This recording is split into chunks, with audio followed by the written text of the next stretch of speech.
El rey Salomón, si leen cómo fue construido, los kilos de oro, de plata, de bronce. Había sido un templo tremendo, pero que ahora había sido destruido. Y el encargue del Señor es: quiero que me hagan una nueva casa para mí.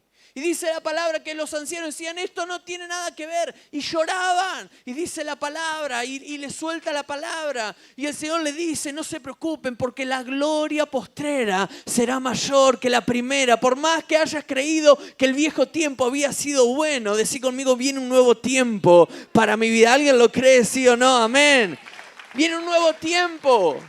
Pero si nos quedamos atacados en el pasado, inevitablemente quedaremos perdidos en el tiempo. Nos sirve llorar por aquellas cosas que alguna vez logramos si no estamos enfocados en la gloria que viene por delante. Amén. Entonces, cada tiempo tiene su gloria y no podemos quedarnos justamente atascados en lo pasado. No podemos negar que hoy necesitamos ser transformados. Porque si nos quedamos en el pasado, estamos negando la transformación que Dios tiene para nuestras vidas. Y podemos estancarnos en nuestra vida, en nuestros ministerios, por estar mirando lo que alguna vez iba a suceder, lo que alguna vez iba a pasar, y no estar viendo lo que el Señor tiene preparado para el corto tiempo que viene por delante. Amén. Entonces, para entrar en ese tiempo glorioso, necesitamos entender primero qué es gloria. ¿Qué es ir siendo transformado de gloria en gloria? ¿Qué significa llevar una vida de gloria? En el original, en hebreo, la palabra para gloria es kabod, que significa peso, dignidad, honra, significa manifestación de la presencia del Espíritu Santo. Si luego leen en Ezequiel, si no me equivoco, en el capítulo 43, dice la palabra del Señor de que la gloria se le apareció a Ezequiel. Y cuando se le aparece, dice que viene desde el oriente y empezó a escuchar como un río tormentoso, dice, torrentosa agua, dice, y todo el paisaje resplandeció de su gloria. Y podemos leer, dice que cayó en tierra, dice la Escritura, y la gloria del Señor entró en el templo y llenó toda la casa, llenó todo el templo. Me recuerda a Josué cuando está recorriendo Jericó, ya habían tomado la ciudad de Jericó. Y cuando estaban recorriendo dice que se le aparece un hombre y que aparece con una espada desenvainada. Y Josué le pregunta: ¿sos amigo o sos enemigo? Y dice la palabra que este hombre le dice: yo soy el comandante en jefe de los ejércitos celestiales, dice la palabra del Señor. Y Josué, cuando escucha esa palabra, automáticamente le sucede lo mismo que Ezequiel: se postró en tierra y pudo reconocer de que Dios estaba en ese lugar. Y en la antigüedad, voy a hablar un poquito acerca de cómo era antes, para que podamos entender acerca de las glorias venideras.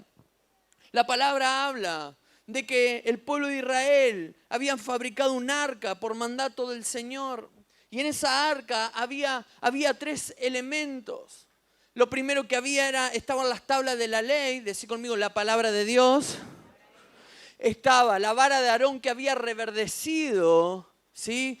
Son las manifestaciones de Dios y los milagros. Y lo tercero que estaba dentro del arca era el maná, que significa la provisión de Dios. Y la palabra habla acerca de esta arca donde se encontraba, manifestaba la gloria, manifestaba la presencia de Dios. Así que ahí en cierta ocasión Elí empieza a hacer todas las cosas mal. Ya había llegado a sus 94 años, si no me equivoco, y ya estaba grande. Y dice de que estaban peleando contra los filisteos. Y cuando están peleando contra los filisteos, el pueblo de Israel pierde parte de la batalla. Entonces dice: hagamos una cosa, traigamos el arca de la presencia de Dios, traigámosla acá, quizás, tal vez. Al tener el arca en este lugar, ganemos la batalla. Ahora, cuando ellos traen el arca, dice la Escritura de que los filisteos se estremecieron Dijeron, mira, han traído el arca del pacto, lo que tipificaba justamente la manifestación de Dios, la presencia de Dios. Y al principio tuvieron miedo, pero dice la palabra que pelearon con toda su fuerza y ganaron y derrotaron a Israel. Y en esta batalla también mueren los dos hijos de Elí, Ofni y Finnes.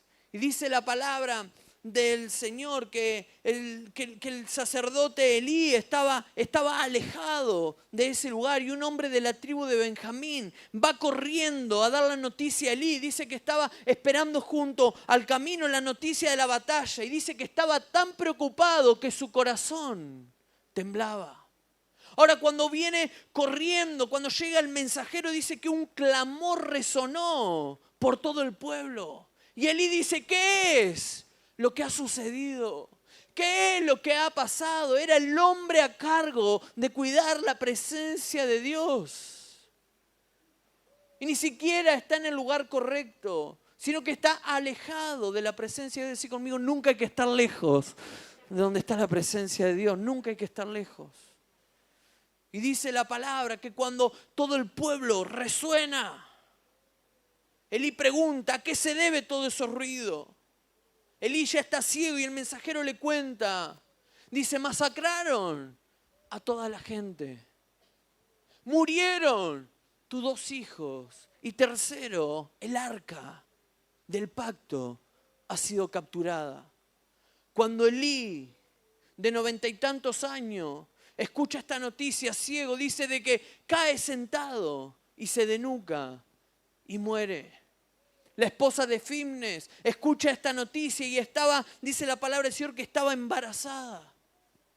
Y cuando escucha la noticia de lo que había sucedido, que había perdido a su esposo, que su suegro había muerto, que habían masacrado a todo el pueblo, y además, lo más importante para el pueblo de Israel, la presencia de Dios había sido capturada. La mujer entra en trabajo de parto, y cuando nace ese hijo, le puso por nombre Icabod. ¿Dónde está la gloria?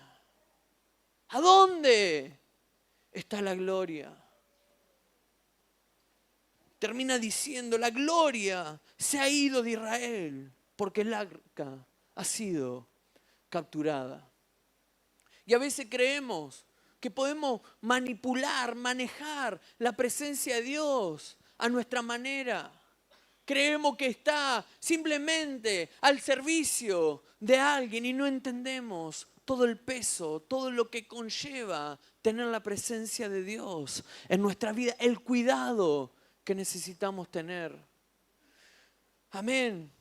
La palabra dice de que luego Israel quiere traer por medio de David el arca del pacto, y empiezan y la quieren manipular.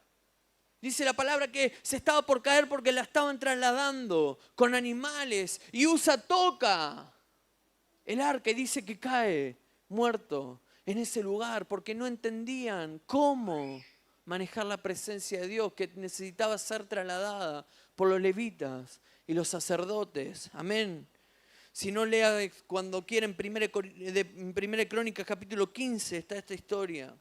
Y hermanos, nunca podemos permitir de que la presencia de Dios se vaya de nuestras vidas, porque para vivir una vida de transformación continua no lo podremos hacer a nuestra forma, a nuestra manera, con nuestra fuerza. Es que yo tengo fuerza de voluntad. Créeme que no alcanza la fuerza de voluntad. Necesitas la presencia de Dios de manera constante en cada uno de nosotros. Alguien dé un aplauso a Dios por eso.